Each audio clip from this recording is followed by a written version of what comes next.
अस्सलामुअलैकुम। रात को काम से वापस आता तो घर वाले मेरी बीवी के खिलाफ मेरे कान भर देते। एक दिन में तंग आकर मैंने बीवी से 4 माह का बच्चा छीना और इसे मायके छोड़ आया।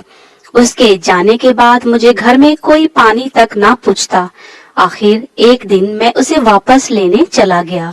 जब मैं उसके दरवाजे पर पहुंचा तो आगे देखकर मेरे पांव तले से जमीन निकल गई, क्योंकि आगे मेरी बीवी।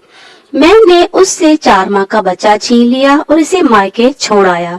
दरअसल मैं घर वालों के रोज रोज के तानों से तंग आ चुका था। तुम्हारी बीवी कोई काम नहीं करती, मुझे भी ऐसा ही लगने लगा था कि आखिर तुम क्या करती हो सारा दिन। बर्तन, कपड़े, घर की सफाई तो काम वाली कर जाती है, लेटी ही रहती हो। उसके जाने के बाद आज मेरी पहली रात का आगाज था। मेरे पहलू में कोई मुझे अपनी शरारतों से हंसाने वाला नहीं था। हाँ, मेरा बेटा जरूर था, जिसे मैंने अभी अभी फीडर देकर सुलाया था। आप मुझे नहीं, दूध पिलाने से लेकर सुलाने तक मुझे क्या क्या करना पड़ा, मैं तफसील में जाना चाहता हूँ। मैं उठा और किचन में गया। फीडर को साबुन से धोकर मैंने चूल्हे पर पानी चढ़ाया।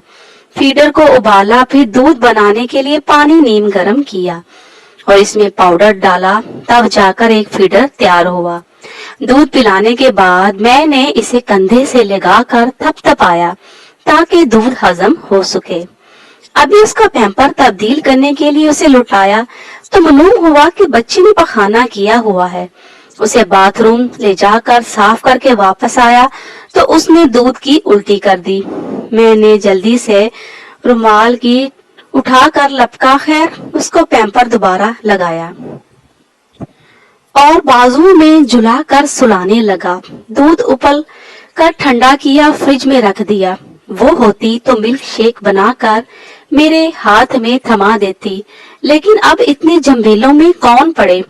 अभी अपनी रोटी पकाकर खा लूंगा, लेकिन आटा अभी तो वो गूंदना पड़ेगा। शुक्र है सालन तो पका पड़ा है, बस कटोरी में डालकर ओवन का बटन ही दबाना है।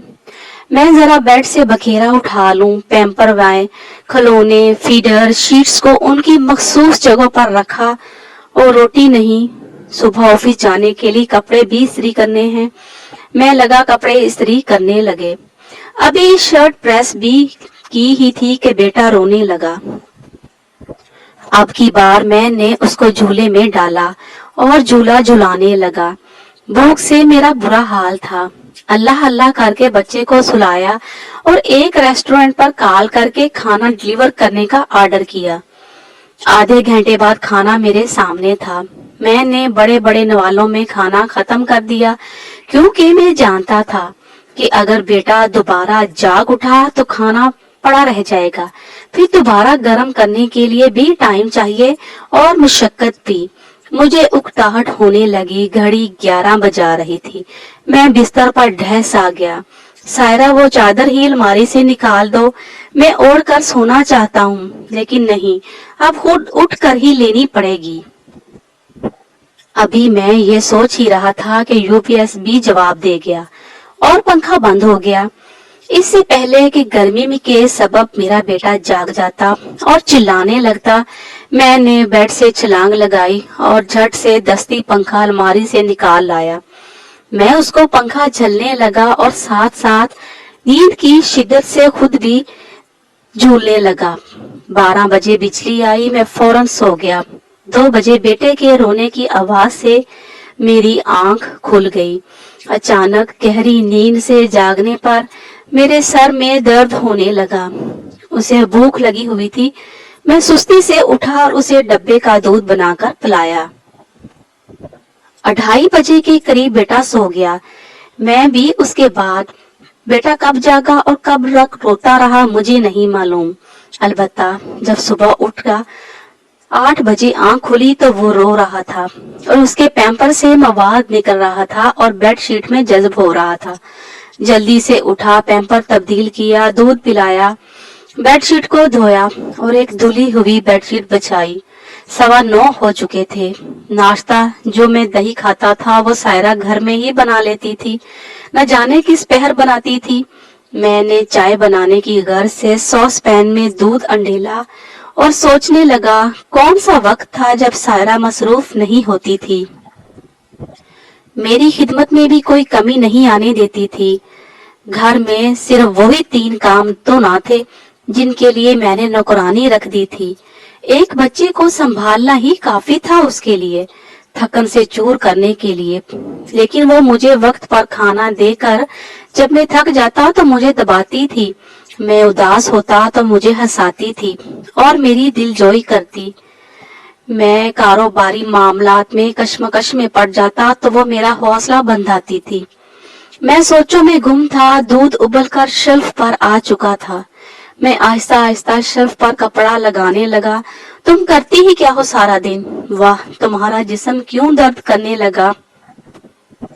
कौन सा पहाड़ ढाया है तुमने? और वो पहलू बदल लेती, शायद मेरे तंजिया जुमलों पर आंसू बहाती होगी। पर मैं जालिम इंसान ने परवाह ही नहीं की कभी कुछ। देर बाद खुद ही साइड बदल कर मेरे चेहरे पर झुक जाती, आई लव यू, तो मैं जवाबन मुस्कुरा देता। वो इसरार करने लगती, नहीं आप आई लव यू टू बोलें। मुझे उसकी शरारतें याद आने लगी। सुबह के 10 बज रहे थे। काम पर नींद ना पूरी होने की वजह से छुट्टी मारी और वो सब अपने अपने कमरों में मशगूल थे। जो भी कल ही मुझे कह रहे थे कि तुम्हारी बीवी कोई काम नहीं करती। किसी ने मुझे चाय का 1 कप भी बनाकर देने की जहमत नहीं की। मैंने बच्चे को गाड़ी में डाला और गाड़ी इन रास्तों पर दौड़ा दी जो रास्ते मुझे हमेशा के लिए सायरा के साथ जोड़ने वाले थे। वहां पहुंचकर मैंने दोनों हाथ जोड़कर माफी मांगी और वो हमेशा की तरह बड़ा दिल करके चली आई मेरे साथ। शादीशुदा हजरात से मेरी रिक्वेस्ट है कि ठीक है, सबका हक आप पर है, सब आपको मशवरा दे सकते हैं, लेकिन माँ बाप के बाद जो रिश्ता आपके साथ मुखलिस है और सबसे ज्यादा हक आप पर आपकी बीवी का है। उसको टाइम दे, उससे पूछे, उसकी दिलजोई करें। सारा दिन बगैर मजदूरी के, बिना लालच के आपकी, आपके बच्चों की, आपके खानदान की वो खिदमत करती रहती है और बदले में उसे क्या मिलता है ये सब आप जानते हैं। मजीद अच्छी वीडियोस के लिए चैनल को सब्सक्राइब, लाइक और शेयर लाजमी करें। शुक्रिया।